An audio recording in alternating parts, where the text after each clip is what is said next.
chỉ trông nè.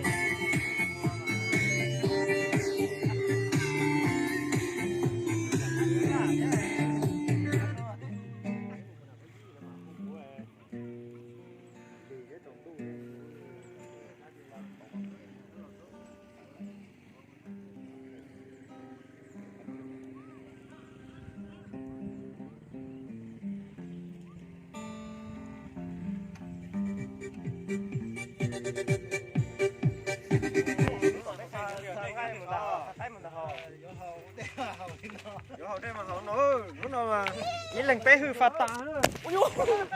Thì là bé. Ai cho khủng nó một cho sổ trống thế nè, ai cho khủng một cho sổ trống thôi.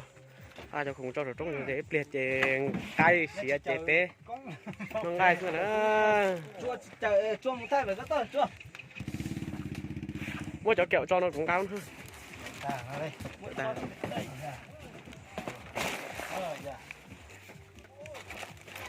Này cũng gà cho nó này.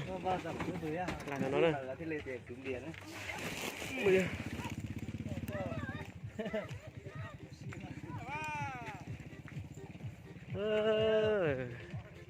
Bác không kia tôi một sợi trống vô mu nó hậu sợi trống à nó giờ chỉ nên nô chỉ nên ly chỉ nên sông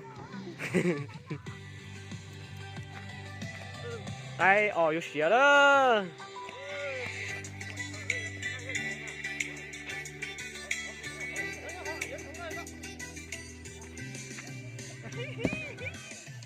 ơi giời trò lúc tiền rồi đó